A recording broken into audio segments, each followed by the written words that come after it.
मत्ती सुसमाचार का ग्रंथ का विवरण।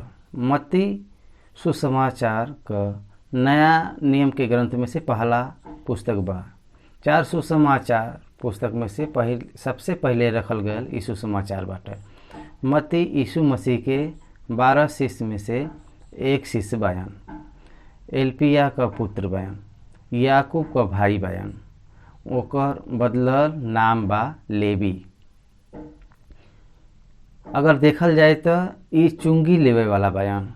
ई सुसमाचार पवित्र बाइबल ग्रंथ में से 40वां पुस्तक बाटे। नया नियम में पहला पुस्तक और बाइबल ग्रंथ में 40वां पुस्तक ही बाटे। इमें 28 अध्याय बाटे। 1071 वचन बाटे। 23,684 शब्द बाटे में। 171 प्रश्न बाटे। ये प्रकार से मत्ती सुसमाचार विशेष रूप से दिखाई देला।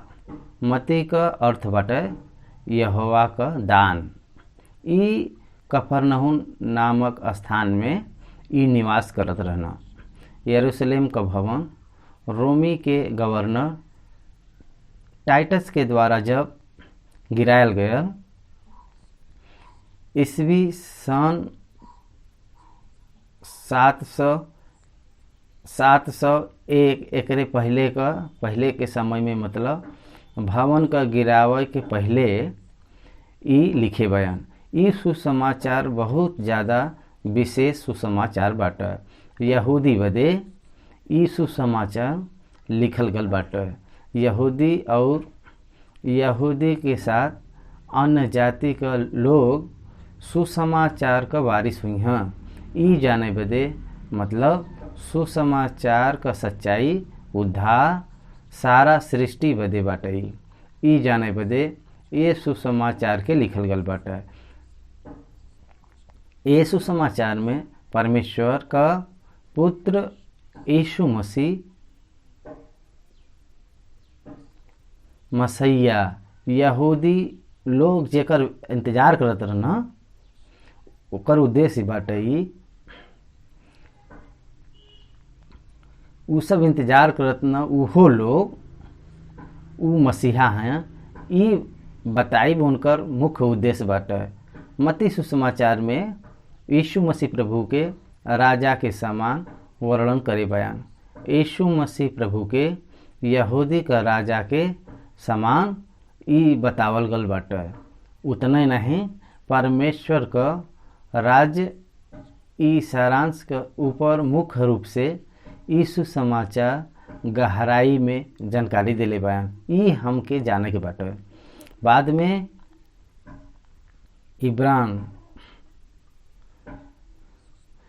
में ये सुसमाचार में बाकी का 3 सुसमाचार में जवन नाही लिखल गल बाटे, ऐसन बहुत सारा बात बाटे एमे लिखल गल बाटे। 3 ज्ञानी वही प्रकार से 2 साल के भीतर के बच्चन के मारब, यीशु मसीह मिस्र में जाई और फिर से नासरत में आई। ई जानकारी हमके बाकी के सुसमाचार में नहीं दिखाई देला। वही प्रकार से दृष्टांत से गेहूं का दृष्टांत छुपायल गल बाटे। खजाना दयाहीन सेवक 2 पुत्र में से खेत में जाए के बोल के न जाए वाला विवाह के समारोह के बारे में 10 बुद्धहीन और बुद्धिमान कुंवारी के बारे में जानकारी। काम वाला समान रूप से वेजेस बाटब। ए प्रकार से ऐसा 10 दृष्टांत बाकी का एमे नहीं बाटे। न रहे वाला भी एमे लिखल गल बाटे। ये ग्रंथ के जब हम देखब तो स्वर्ग का राज्य और उनका लक्षण और स्वर्ग का राज्य का वासी के पालन करे वाला कॉन्स्टिट्यूशन का बाटे एमे हमके देखे की मिली। यीशु मसीह प्रभु के महाराजा के तरह दिखाई देत बा। यही बदे उनके वंशावली से ऊ शुरुआत करे बयान। राजा के पहला संदेश देवे वाला आवे के चाहिए। यही बदे बपतिस्मा देवे वाला यूहन्ना के बारे में लिखल बा। यीशु मसीह प्रभु के राजा के समान देखावल चाहना। यही बदे पूरब देश से ज्ञानी लोग आए के हेरोदेस से यहूदी का राजा कहाँ बयान, यहाँ पर वो शुरुआत करे बयान। यहाँ यीशु मसीह प्रभु का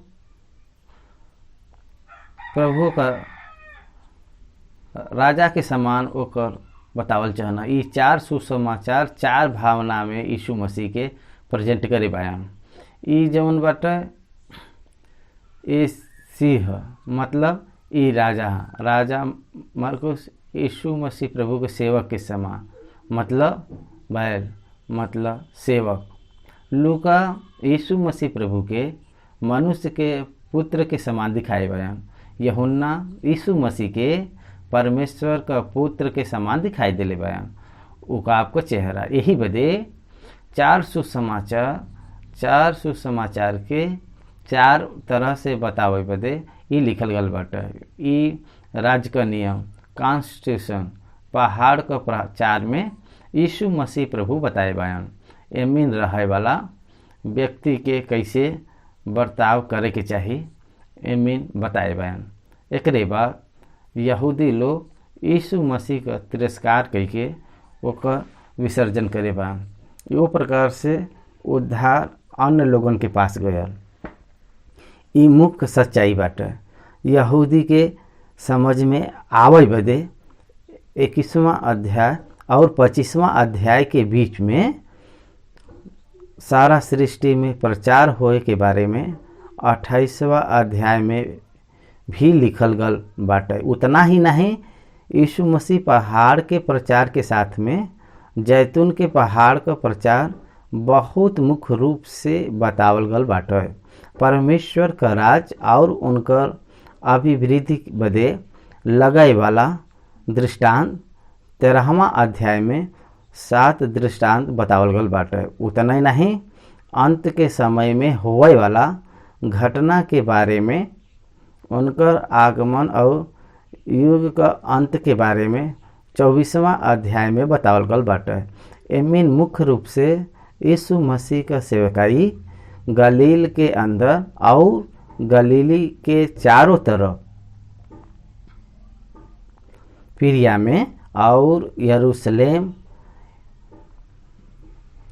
पार्टिकुलर एरिया में उनके बदे जावे वाला कार्य के बारे में जानकारी देवल गल बाटे। पहले का 2 अध्याय यीशु का जन्म के बारे में, 3रा अध्याय बपतिस्मा देवे वाला यूहन्ना के बारे में और वो बपतिस्मा लेवे के बाद में तुरंत उनके आयल गल परीक्षा के बारे में और गलीली का कफरनहूम में उनकर आइब और उनकर खुद के गांव से उनके भेजल जाए और वहाँ का लोग विद्रोह कैना, तब वो कफरनहूम में आपन निवास के बदल देना। आप गलील में कफरनहूम में उनकर सेवकाई और 4था अध्याय से 15 अध्याय तक बताल गल बाटे के उम्मीन 4 अध्याय से 9वां अध्याय तक प्रेरित के बुलावे के साथ उनके अलग अलग काम सौंप के उनके एक विशेष प्रचार के उनके देव ये हमके दिखाई देत बाटे। में 5वां अध्याय से 7वां अध्याय तक पहाड़ का प्रचार और 8वां और 9वां अध्याय में कुछ अद्भुत कार्य वहाँ परमेश्वर का पुत्र हैं उनके सब बात पर अधिकार बाटे। ये बात बतावे बदे बतावल गल बाटे। अब 9वां अध्याय से 11वां अध्याय के बीच में उनकर सहायता बदे प्रेरित के नियुक्त करके उनके नियम उनके बताए के उन पर होवे वाला हिंसा के बारे में बताए के उनके हियाव दे के जानकारी उनमें लिखल गल बाटे। अब 11वां और 12वां अध्याय में बपतिस्मा देवे वाला यूहन्ना के यीशु मसीह प्रभु संदेह भयल बाटे और उ संदेह के उ निकाले बयान। यीशु मसीह प्रभु के यहूदी लोग शत्रु के तरह देखब शुरुआत कईना। ओकरे बारे में देवल गल जानकारी बाटे हमके दिखाई देला। वहाँ पर विश्राम दिन का प्रभु उल्लंघन करेना, ऐसन परिस्थिति में आरोप लगाए बयान लोग विश्राम दिन का उल्लंघन करे बयान। ये प्रकार से ऐसन फरीसी लोग आरोप लगाए बयान। यीशु मसीह प्रभु को यीशु मसीह पर दुष्ट आत्मा को निकाले का आरोप लगाए बयान और वो दुष्ट आत्मा के निकालत बयान। ऐसन दोष यहूदी उन पर लगाए बयान। अब 13वां और 14वां अध्याय में परमेश्वर का राज्य का दृष्टांत, परमेश्वर के राज्य के समझे बदे दृष्टांत, बीज बोए वाला का दृष्टांत, जंगली बीज का दृष्टांत, राई के बीज का दृष्टांत,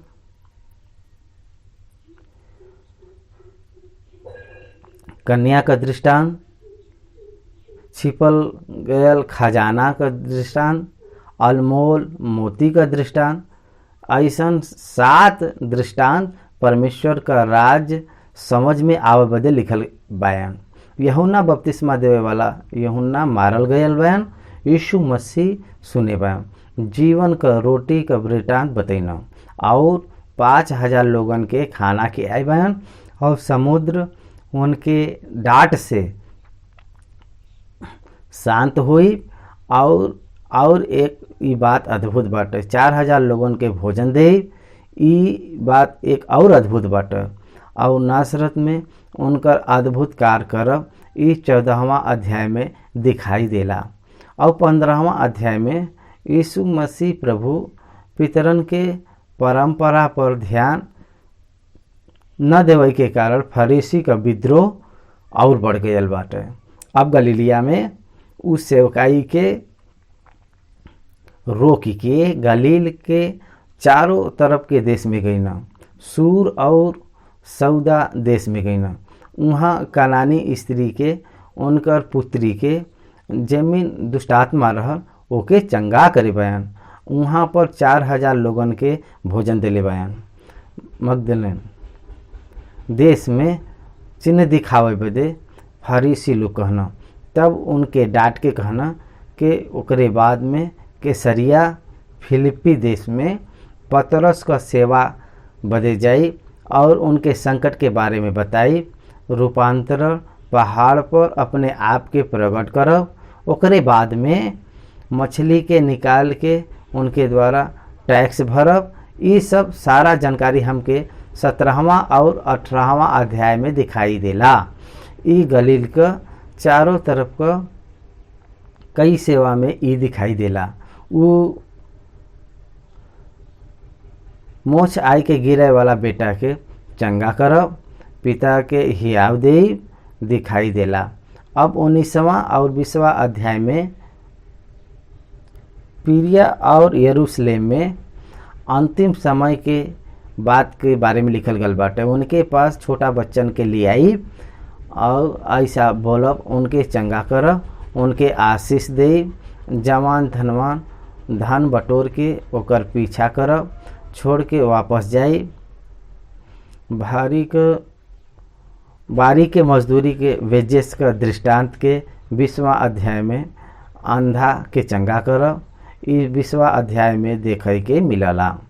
अब 21वां अध्याय से 28 अध्याय तक हमके बहुत स्पष्ट रूप से उनके आखिरी वाला सप्ताह होली वीक में का भल बाटे। जय के उत्सव के साथ यीशु मसीह यरूशलेम में गदहा पर बैठ के भवन पर शुद्ध कई के अंजीर के वृक्ष के श्राप दे के एक कार्यक्रम से शुरुआत करे बयान। वो समय में वो प्रजा जब उनसे पूछना कि कौने अधिकार से ये सब तू करत बा, तब वो जवाब दिले बयान कि ओकरे बाद यहूदी लोग उनके मारे बदे प्लानिंग करे ना। वो समय में कर देवे वाला बात उनसे वार्तालाप करना। ओकरे बाद वो बड़ा बुद्धिमानी से कैसर का कैसर का परमेश्वर का देवे बदे ई ज्ञान बताए के फरीसी का खंडन करे पायन और यरूशलेम बदे विलाप करे पायन। ओकरे बाद में जैतून के पहाड़ पर बैठ के यरूशलेम का नाश और संसार के अंत के बारे में अद्भुत प्रचारू करे पायन। ऊ मार्वलेस मैसेज बाटे एंड टाइम्स में होवे वाला युग का अंत के चिन्ह के बताए बन। अब 24वां अध्याय में कुवारी तोड़ का दृष्टांत, बकरी और भेड़ का दृष्टांत बताए बन। ओकरे बाद में मरियम का भक्ति जौन ऊ दिखाए बन ऊ 26वां अध्याय में आखिरी फसह के पर्व बदे तैयार हुई और ओकरे बाद में उनके पैर के बेशकीमती इत्र से सेंट से पैर में डाल के बाल से पोछे का अनुभव। ओकरे बाद में यहूदा का धोखा दे आखिरी फसल गतसमनी में प्रार्थना। ओकरे बाद में पतरस का इनकार करब।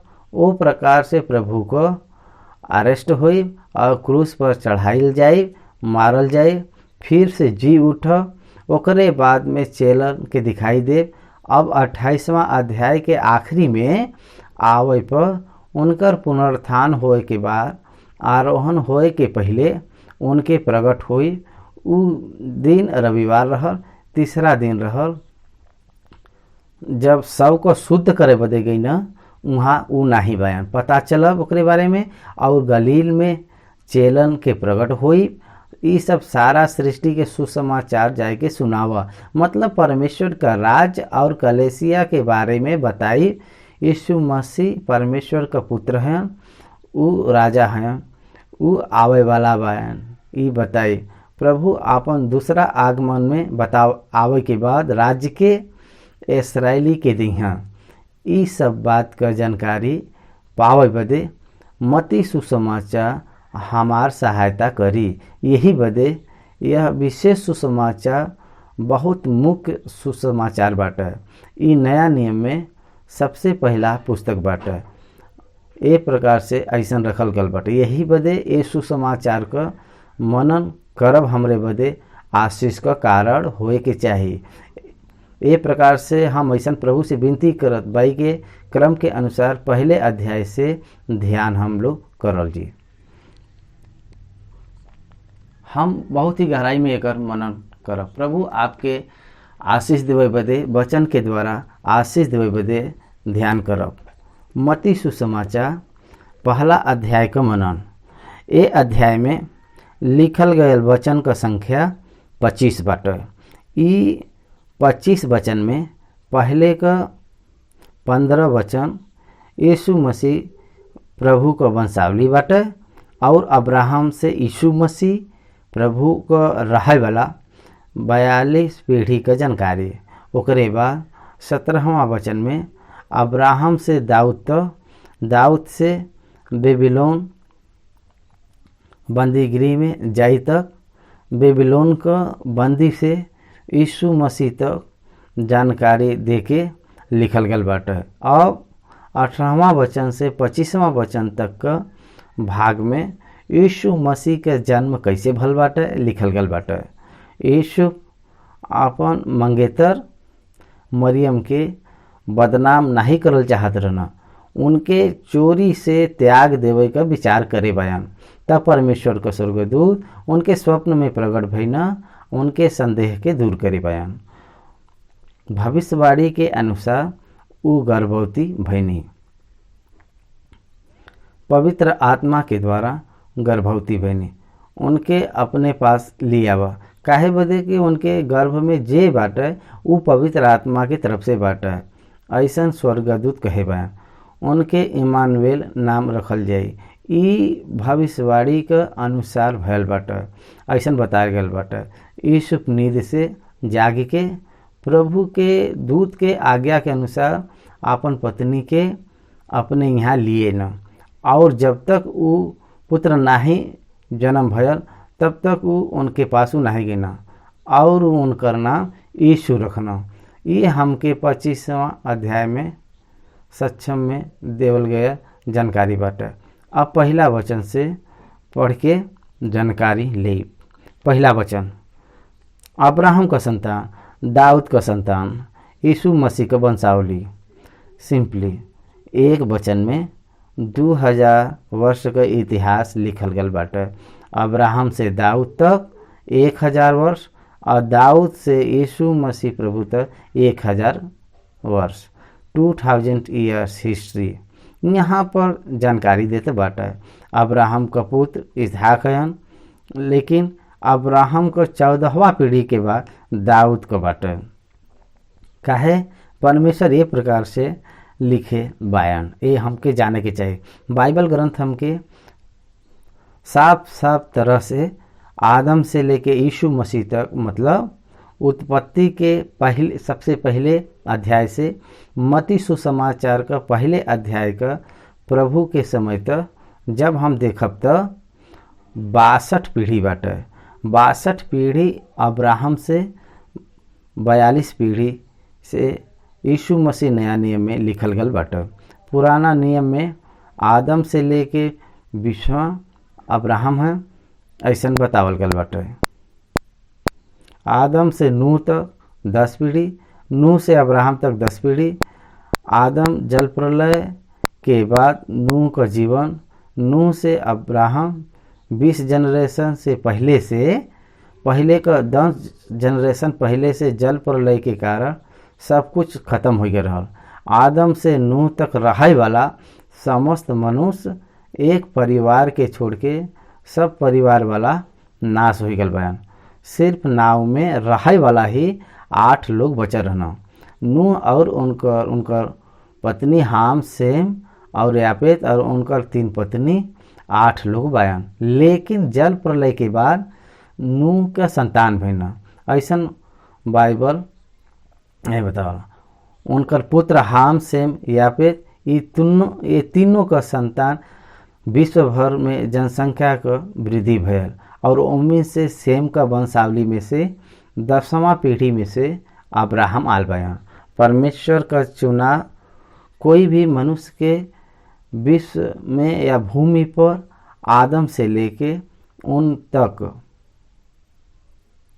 क्रोनोलॉजिकल क्रम में उनके पितरन का जानकारी नहीं बाटे। यहाँ पर हमके 1 जनरेशन हमरे पिता के ऊपर का जनरेशन पता बाटे, ग्रैंडफादर का जनरेशन हमके नहीं पता बा, लेकिन उनकर नाम हमके पता बाटे। उनके पिता का नाम हमके बाटे, उनके पहलन के लोगन के हमके नाम नहीं पता बाटे। हमके 4 जनरेशन तक पता बाटे, नाम पता बाटे। मनुष्य तो 1 जनरेशन का पता रहला। एटलीस्ट समाचार के रूप में पार्टिकुलरली सबके बारे में नहीं पता रहला। नाम बस जान गांव पता बा। मैक्सिमम 7 जनरेशन पता रहे वाला लोग रहना। उससे बढ़ के अभी के समय में हम कोई भी नहीं बता सकीला जाकरे बारे में। लेकिन यीशु मसीह का वंशावली के जब आप देखबा तो आदम से लेके यीशु मसीह तक हर एक पीढ़ी का जानकारी उनकर इतिहास चरित्रात्मक सच्चाई के रूप में जाने बदे पवित्र आत्मा परमेश्वर लिखवाए बयान। काहे बदे कि यीशु मसीह ये संसार का राजा बयान, आवे वाला महाराजा बयान, ये अभी रहे वाला, अब से रहे वाला ये राजा बयान। यही बदी उनकर जानकारी लिखत समय मत्ती सुसमाचार यीशु मसीह के महाराजा के रूप में वर्णन करे बदे उनकर जेनोकोलॉजी, उनके अधिकार के बारे में लिखत बयान। वंश का जानकारी बहुत मुख्य बाटे। उनकर पेरेंट्स पीढ़ी से पीढ़ी कितना बड़ा इतिहास हुई, उतना महान व्यक्ति यीशु मसीह का इतिहास कितना महान बाटे बतावल गल बाटे। प्रथम मानव से यीशु मसीह तक का जानकारी लिखे से नया नियम में आवे के बाद अद्भुत रीति से अब्राहम से शुरुआत करे बयान। अब्राहम सेम का संतान में से 10वां पीढ़ी का है। अब्राहम से परमेश्वर प्रतिज्ञा करना, अब्राहम से परमेश्वर जौन प्रतिज्ञा करे रहना, उ प्रतिज्ञा के अनुसार ई सारा पीढ़ी आल बाटे। उ प्रतिज्ञा का बाटे, तहार संतान के द्वारा ये संसार का सारा वंश के आशीष देब। गलती के पौलुस जब लिखना उ संतान कहे पर वहाँ यीशु मसीह के बारे में लिखना। यीशु मसीह प्रभु के द्वारा सारा संसार का मनुष्य आशीष के पहिया। कैसे? आध्यात्मिक उद्धार ए नाम के द्वारा देवल गल बाटे। पाप को क्षमा मुक्त में ए नाम से मिलला। उन पर विश्वास रखे वालन के परमेश्वर उनके संतान के रूप में अंगीकार करिए। समझत बाजा का अब्राहम के जौन परमेश्वर के द्वारा प्रतिज्ञा करल गल संतान इसराइल देश बाटे, ऐसन हमके भौतिक रूप से कहिला जाए, लेकिन यीशु मसीह वास्तव में संतान है। और एक सच्चाई बताई हम, संसार का सबसे बड़ा इन्विटेशन यहूदी करे बयान। यहूदी का इसराइल देश विश्व में छोटा दिखाई देला, लेकिन फिर भी विश्व भर में शासन चलावे वाला आतंकी इन्विटेशन एक ए देश करेगा। 1948 तक विश्व के इतिहास में ये देश जौन मैप में विश्व का क्षेत्रफल में न देखे वाला ई इसराइल देश उनका रहे का जानकारी तब से देत बाटे। ओकरे बारे में अगर हम ध्यान करी जाता इसराइल के बारे में परमेश्वर का टाइम टेबल समझ आ जाई। विश्व में परमेश्वर का समय का गणन, परमेश्वर का कब और कौने प्रकार से ई पर्सनल क्लॉक व्यक्तिगत समय के उ बनी हैं और चलाए बयान मनुष्य के जीवन में। ई देखे से इसराइल देश के अगर हम गहराई में अगर देखी जाता समझ में आई।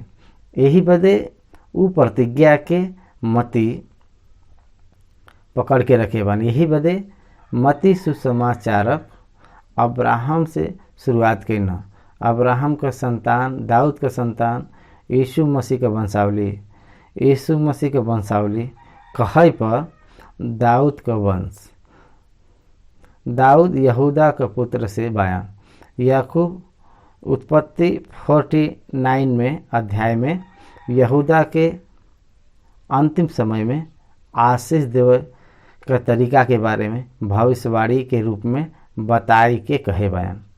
जब तक सीलो न आवा तब तक यहूदा से राज दंड न छूटी। सीलो का मतलब भेजवायल गया। यीशु मसीह प्रभु है। यीशु मसीह प्रभु आई हैं। यीशु मसीह नाम का राजा यहूदी के गोत्र में से आई हैं। उ सारा सृष्टि का मानव और प्रजा के चले हैं। इस सच्चाई के भविष्यवाणी के रूप में उनके मरे के दशा में याकूब बताए रहना।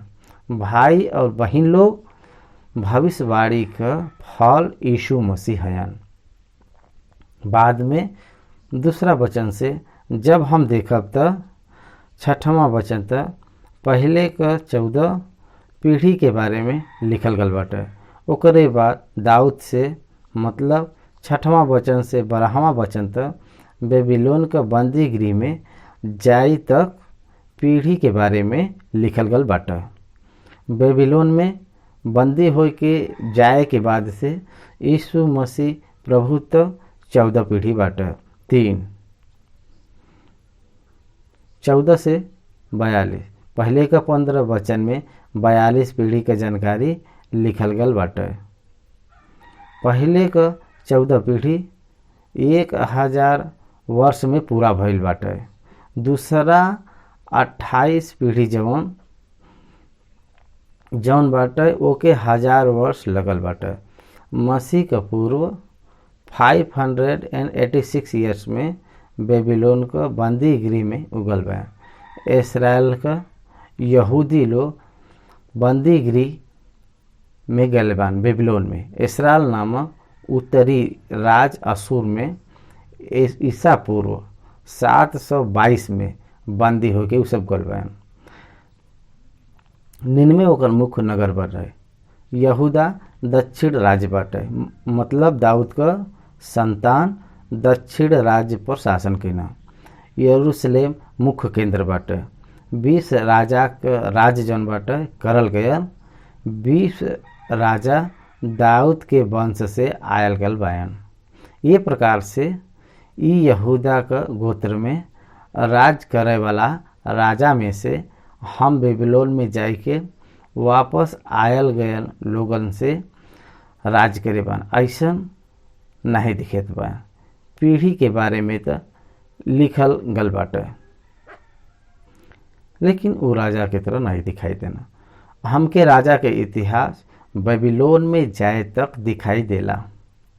बेबीलोन में बंदी हो के जाए से पहले राजा का इतिहास दिखाई देला। ये जानकारी के हमके ध्यानपूर्वक जाने के बाटे। इसराइल को हिस्ट्री अगर पता रही तो विश्व भर में कौने प्रकार से मानव का जन्म भयल ई बहुत जानकारी हमके मिल सकला। यही बदे दूसरा वचन से हम पढ़ब। दूसरा वचन से 6वां वचन तक देखे से दाऊद तक लेवे से 1000 वर्ष में कोई हिस्ट्री नहीं बाटे। ध्यानपूर्वक सुनो, ये बात बहुत मुख्य बाटे। परमेश्वर अब्राहम के चाहना, अब्राहम के प्रतिज्ञा कहना, अब्राहम के बाहर बुलेना। उत्पत्ति का ग्रंथ 12वां अध्याय 1 वचन में अब्राहम के परमेश्वर जन बुलाए बयान वो बुलावट दिखाई वहाँ पर देला। और वहाँ से जब हम देखब तब तक अब्राहम के 65 वर्ष और हारान में 10 वर्ष रहना और 75 वर्ष में कनान आईना। यही बदे वहाँ से उनकर यात्रा जब हम देखब तो अब्राहम, इसहाक, याकूब, यहूदा हमके निर्गमन ग्रंथ का कनेक्शन आवे तो अब्राहम, इसहाक, याकूब, लेवी के बाद अब्राम, आहद, अमराम, मूसा, हम एक प्रकार से लाइन एज के लेवी से आवल गया मूसा इसराइली के मिस्र से छोड़ना। एकर निर्गमन का ग्रंथ ई गवाही देला। लेकिन यीशु मसीह का वंशावली आवे तो यहूदा से आवल गया फिर कंटिन्यू होत गया बाटे। तामार से जन्म लेवल फिरिस का संतान में से दाऊद आल बा। ओकर जानकारी अब हम देखब। अब्राहम से इसहाक उत्पन्न भइना। उत्पत्ति का ग्रंथ में अब्राहम के इतिहास, इसहाक के इतिहास, याकूब के इतिहास और यूसुफ के इतिहास लिखल गल बाटे। परमेश्वर अब्राहम से पहले बताए बा 400 वर्ष तहरा संतान पराया देश में रही हैं। याकूब उत्पत्ति के ग्रंथ में उनके 130 वर्ष में मिस्र में गई ना। याकूब का पुत्र यूसुफ उनका 17 वर्ष में मिस्र में लियावल गए ना। ओकरे बाद जब वो 30 वर्ष का भेना मिस्र देश को यूसुफ प्रधानमंत्री बनना। यूसुफ को प्रधानमंत्री बने के बाद 9 वर्ष बाद याकूब और उनकर परिवार 70 लोग यूसुफ के परिवार के मिलाए के वो मिस्र देश में प्रवेश करे बयान और वहाँ पर जीवन निर्वाह कर शुरुआत करना। ई होवे बदे 400 वर्ष तक काहे बदे के यूसुफ के मिस्र में बेचे के समय के भी गिने से 430 वर्ष। ई 400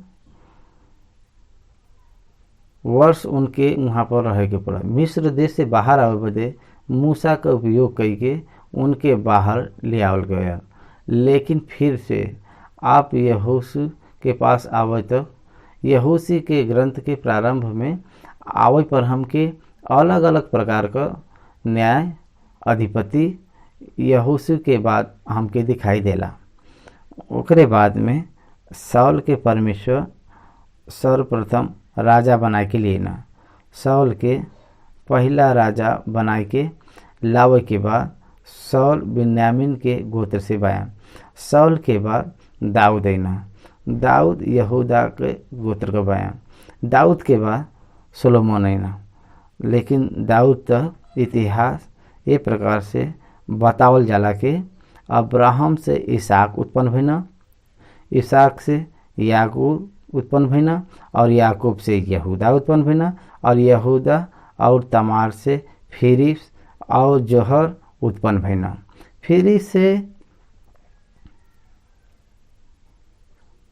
हिस्रोन उत्पन्न भइना और हिस्रोन से एराम उत्पन्न भइना और एराम से अमीनादाम उत्पन्न भइना और अमीनादाम से नहोसान और नहोसान से सलोमोन उत्पन्न भइना और सलोमोन और राहाब से बोअज उत्पन्न भइना। राहाब अनुजात के बारे राहाब के बारे में यहोशू का ग्रंथ बतावला। उनके बेस्या बतावल गया। बाद में वो मन फेराई बाए। ओकरे बाद सलोमोन उनसे विवाह कैना।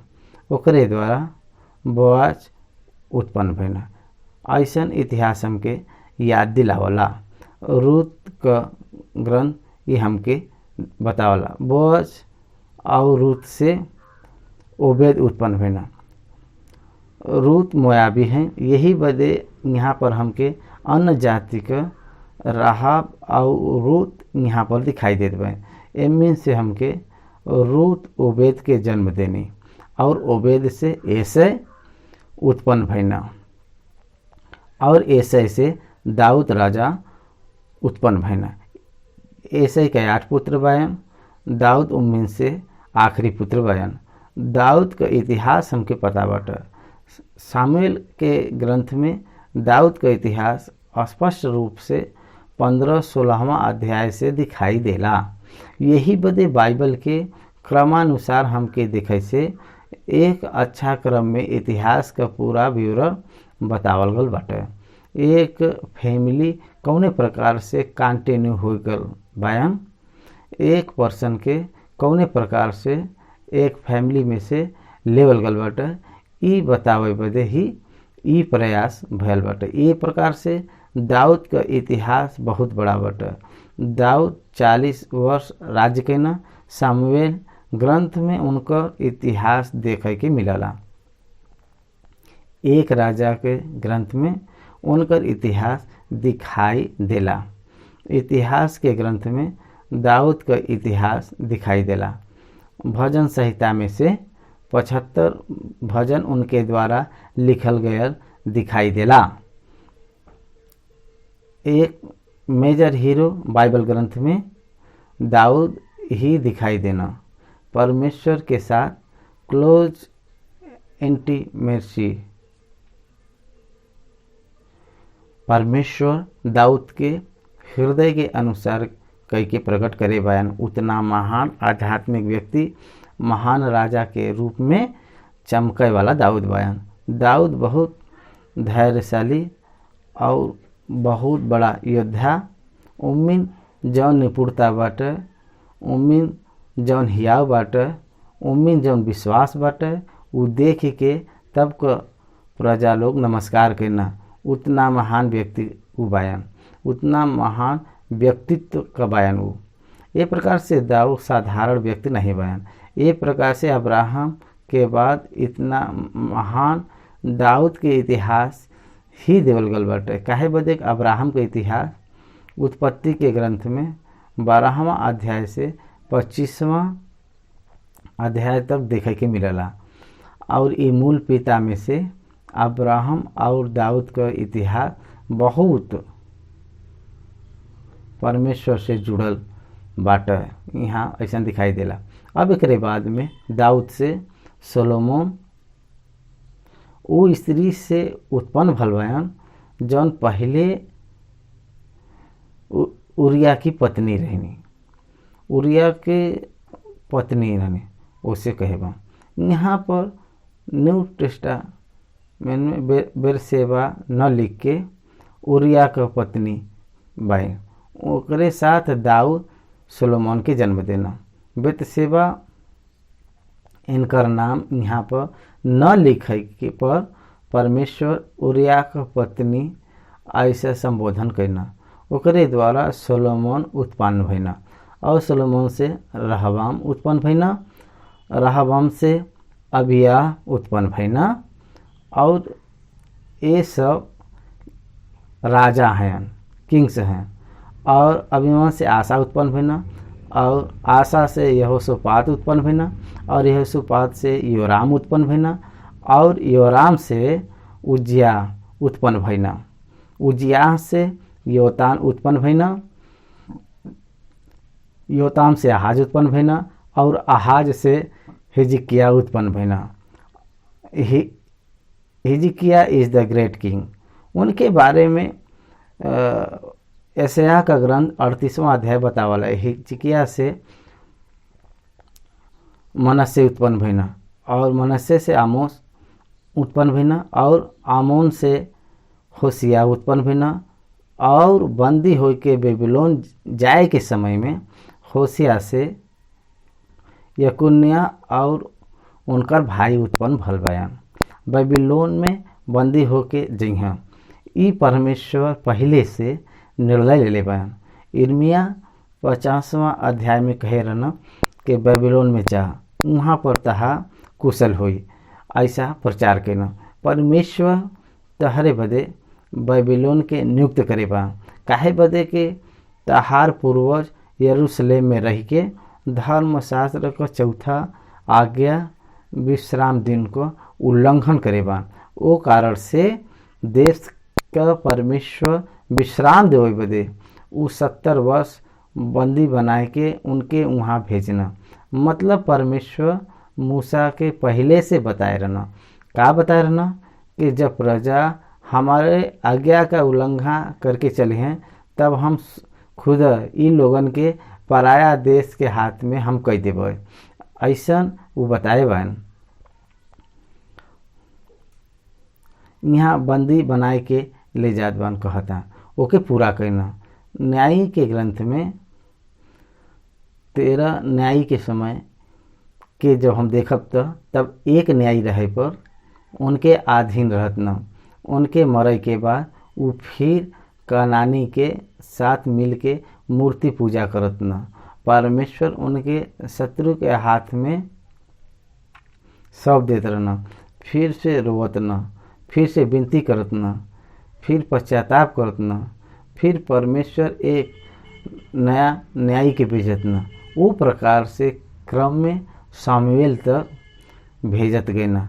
सामुएल के समय सब इस्राएली सामुएल के पास विनती जाए कि कहना हमके न्यायाधिपति के लोगन के समान एक राजा चाहिए, जैसन अन्य लोगन के पास राजा बन वैसे हमके भी राजा चाहे। तब सामुएल जाए के परमेश्वर के सामने रोइना, प्रभु तहा तिरस्कार करत बा, इस्राएली का राजा बन के अब तक तू उनके चलैला, तहार तिरस्कार करत बा। ऐसा रोए के बाद में परमेश्वर उनके बिन्यामीन के गोत्र का कीच का पुत्र शाऊल के राजा बनैना और वो बहुत दुष्कर्म कैना। 40 वर्ष राज कैना। ओकरे बाद दाऊद 40 वर्ष राज कैना। दाऊद के बाद सोलोमन 40 वर्ष राज कैना। ये प्रकार से जब हम देखब तो 120 वर्ष शाऊल, दाऊद और सोलोमन राज कैना। सोलोमन का मूर्ति पूजा, सोलोमन का बेविचार बढ़ गया। तब परमेश्वर राज्य के 2 भाग में बांट देना। दाऊद के देवल गए प्रतिज्ञा के पूरा करे बदे यहूदी के यरूशलेम में रखना। परमेश्वर इस्राएल के देश के मतलब 10 गोत्रन के उत्तरी राज्य के यरोबाम के दास के सौंपना उ बहुत बुरा बाटे। दाऊद के देवल गयल प्रतिज्ञा के अनुसार सोलोमन का पुत्र रहुयाम का यहूदा के गोत्र के सौंपना। वहाँ से डिवाइडेड किंगडम दिखाई देला। ई इस्राएल राज्य पर राज्य करे वाला 19 राजा बुरा बयान। यहूदा पर राज्य करे वाला राजा में 12 अच्छा और 8 बुरा बयान। ये प्रकार से आपके देखे पर यहूदा दक्षिण राज्य में रहे वाला यहूदी का राज्य चलत गया। 586 बीसी में बेबीलोन का राजा नबूकदनेस्सर ये सब लोगन के बंदी बनाए के ले जाए के, और बंदी बनाने न पहले बार में बीसी 600 में दानियल के लेके गए ना। दानियल वहाँ बंदी होके गए ना। वहाँ सबसे पहले जब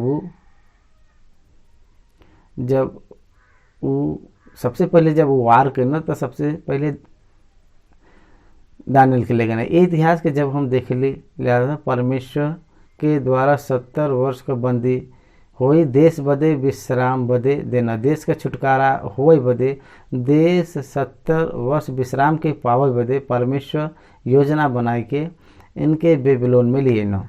बेबीलोन में वो वृद्धि के पैना। बाइबल ग्रंथ में हमके मिस्र में बंदी होई दिखाई देला। निर्गमन के ग्रंथ में मिस्र देश में वेदना के पय,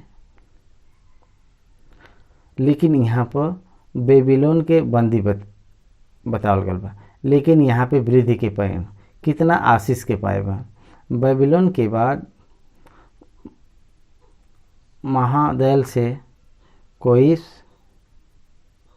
और उनको साम्राज्य आवे के बाद ओकरे बाद वहाँ पे रहना। वो प्रकार से रहे वालन का इतिहास में से एस्तेर हमके दिखाई देनी।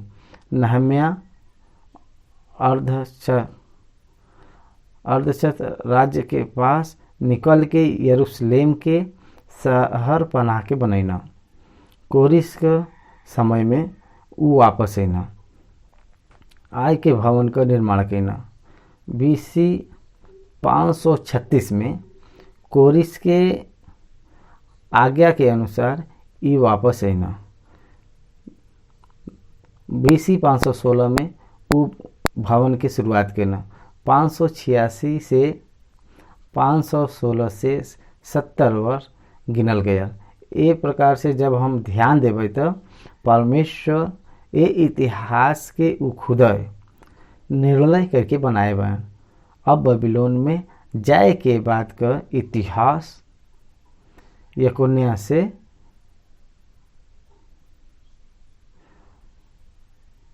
सालतिएल उत्पन्न भइना और सालतिएल से जरुब्बाबिल उत्पन्न भइना।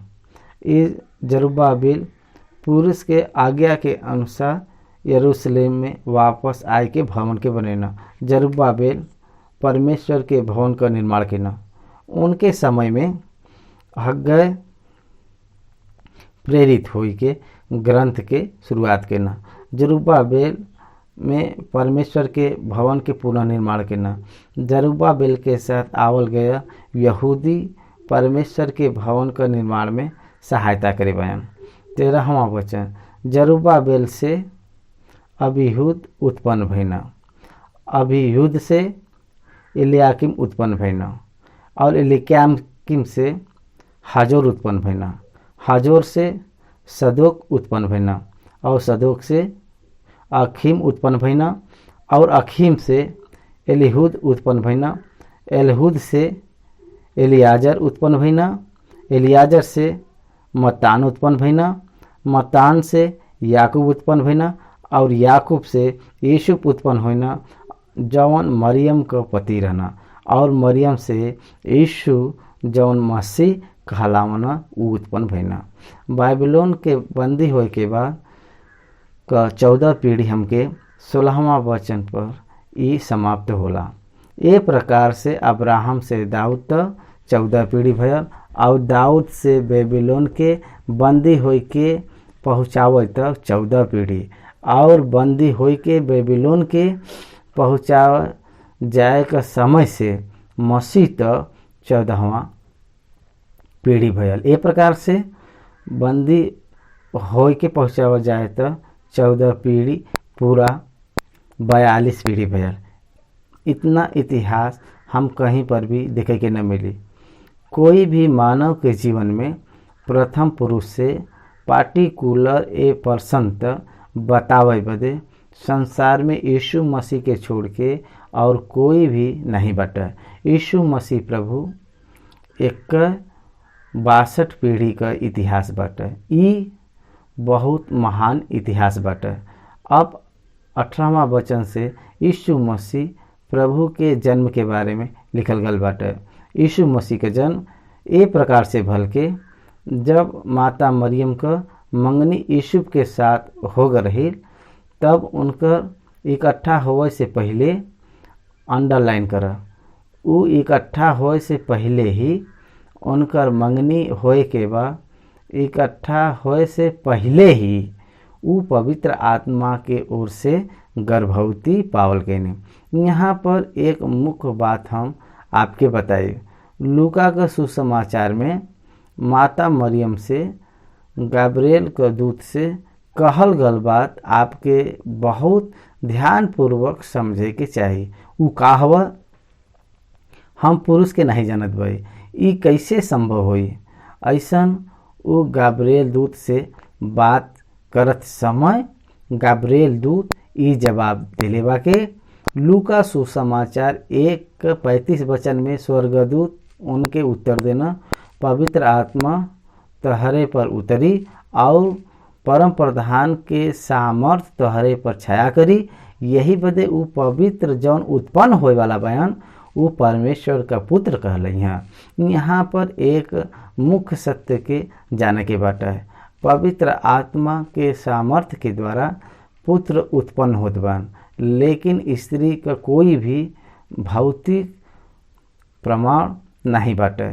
इट इज द बोरोड ओम कन्या के गर्भ के परमेश्वर उधार लेवल जैसे लेना, बस उतना ही बाटे।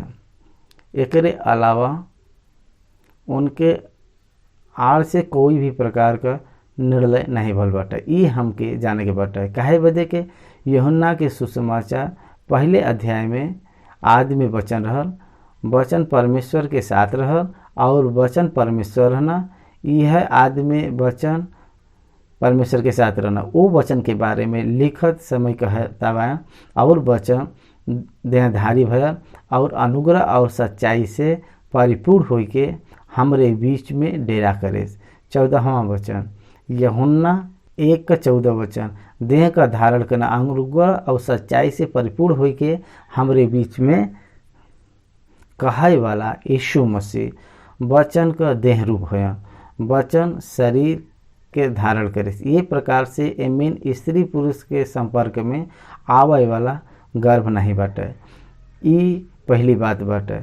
दूसरा, स्त्री के गर्भ के अंडे का उपयोग कई के आयल गया गर्भ नहीं बाटे। केवल वचन परमेश्वर के सामर्थ्य के द्वारा मानव के आकृति में धारण करल गया। ई बहुत स्पष्ट रूप से हर एक विश्वासी के जाने के बाटे। इब्रानी के पत्री 10वां अध्याय में और एक बात लिखल गल बाटे, तहके हमरे बदे एक शरीर तैयार कैली, तू हमरे बदे एक शरीर तैयार कैला कहत बा। शरीर ठहरेला मतलब जाय के ए संसार में यीशु मसीह प्रभु आवन। इब्रानी का पत्री 10वां अध्याय 9वां वचन में ई बात दिखाई देला। देखा हम आगल भाई कासे के तहार इच्छा पूरा करी। 5वां वचन में कहत बा हमरे बदे एक देह तैयार करना। A body have you prepare for me. A body have you prepare for me.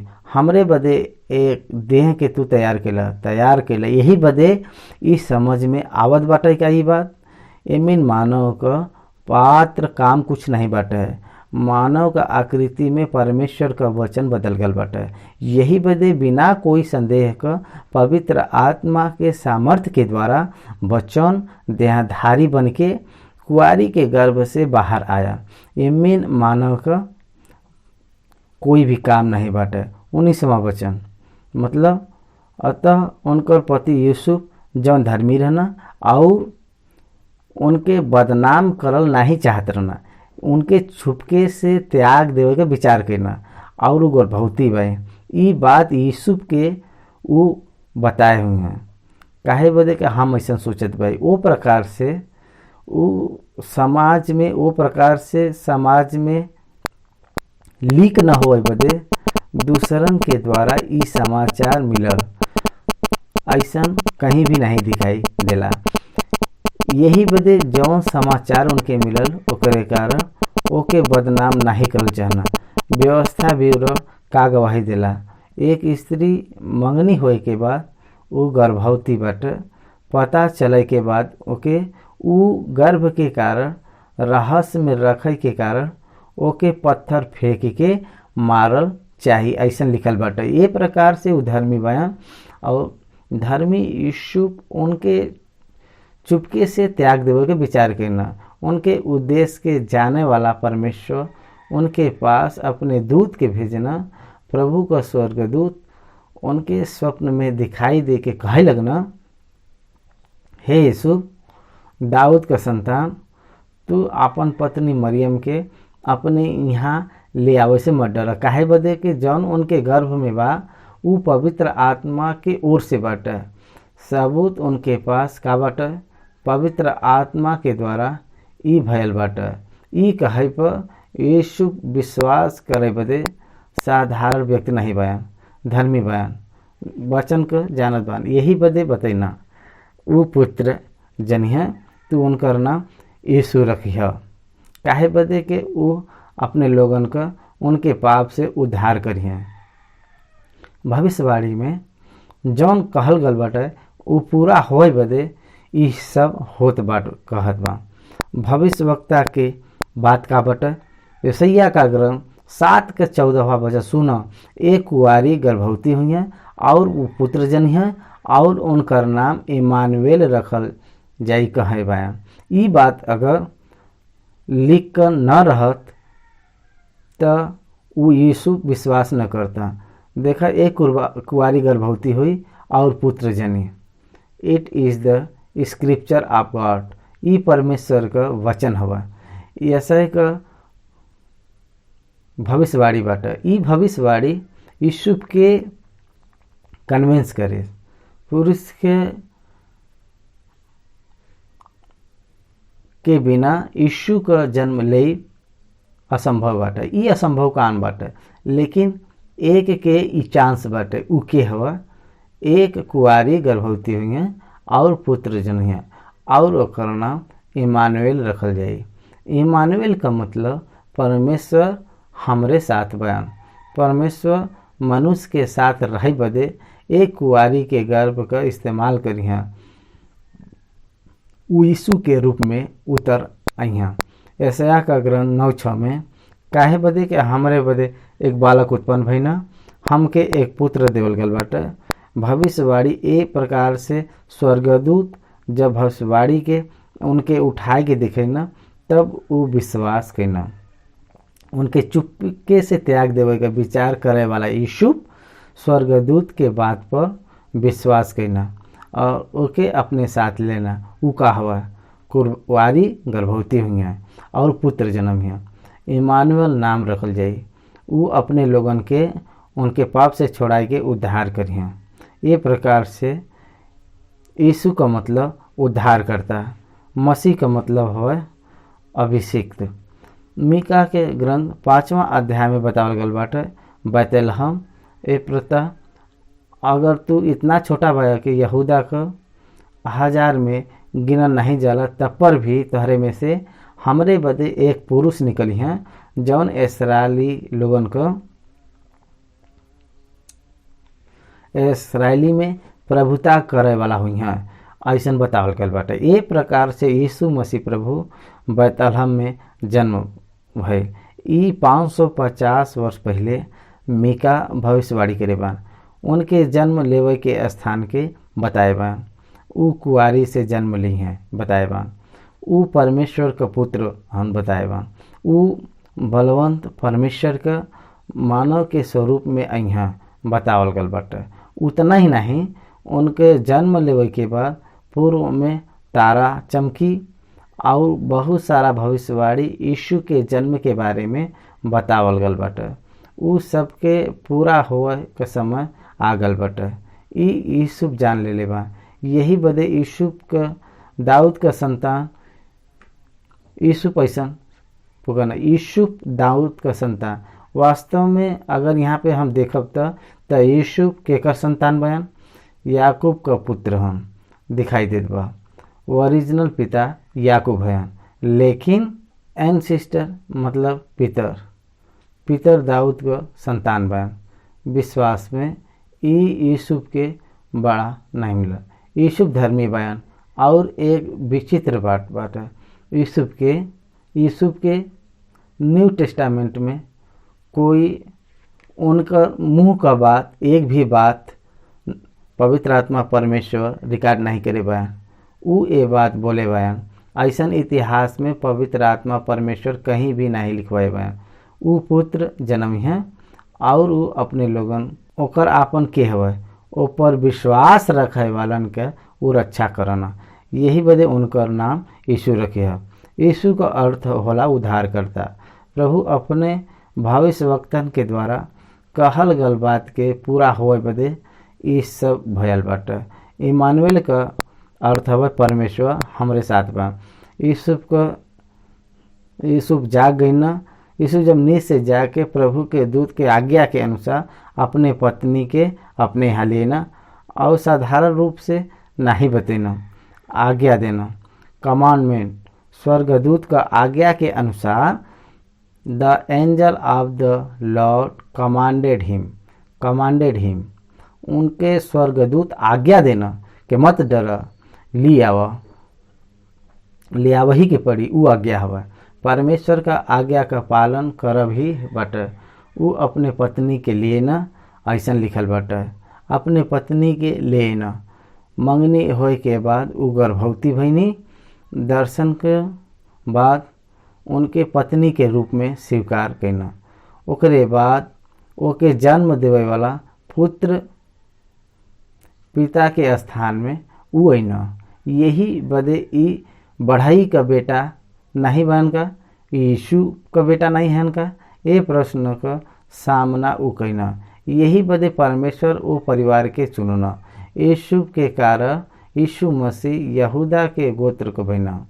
यीशु के साथ मंगनी भयल मंगनी के गर्भ से यीशु मसीह के आवे के द्वारा ऊ दाऊद का संतान कहलेना। रोमियो का पत्री पहला अध्याय में ऊ शारीरिक रूप से दाऊद का संतान के समान पुनरुत्थान के कारण परमेश्वर का पुत्र है ई साबित भयल बाटे।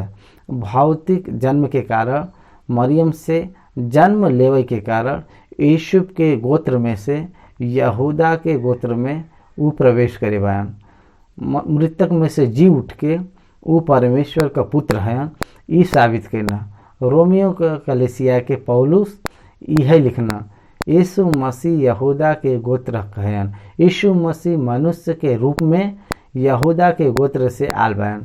परमेश्वर का पुत्र के तरह परमेश्वर का है, स्वर्ग का है। ऊ उद्धार करता है।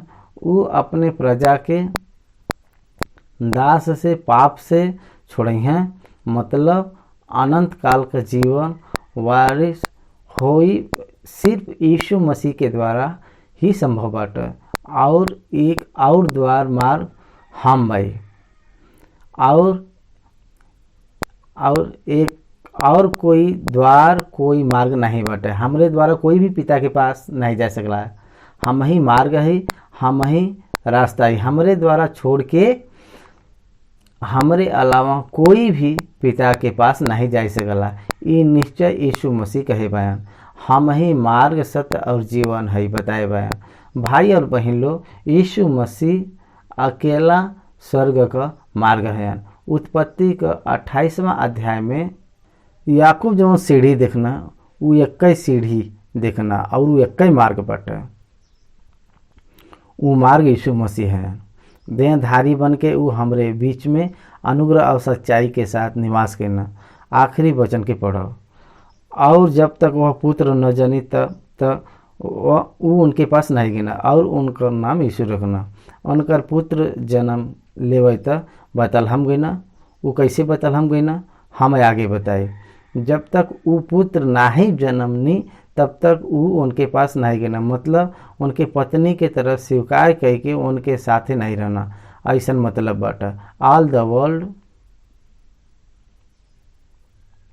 प्रोटेस्टेंट बिलीव, संसार का प्रोटेस्टेंट्स विश्वास ये बात पर विश्वास करने के यीशु मसीह के जन्म लेवे के बाद वो दोनों पुत्र जन्मना। कैथलिक क्रिश्चियन ये बात पर विश्वास नहीं रखना, वो मरियम के जीवन भर कुआरी रहा ऐसा सोचना। याकूब और यहूदा नामक दोनों के मरियम का पुत्र है। प्रोटेस्टेंट मानना उनके गर्भ के केवल यीशु मसीह बदे ही लेके उनके फिर से वापस करेगा, ऐसा प्रोटेस्टेंट मानना। बच्चा के जन्म देवे तक वो पास नहीं गना, मतलब जन्म देवे के बाद उनके पास गना, ये मतलब है। एक मानना ओके मिले से पहले का मतलब जन्म लेवे के बाद मिलल हुई हैं, ई विश्वास होला। यही बदे ये बात से हमके ई अध्याय के समाप्त करत बई जा।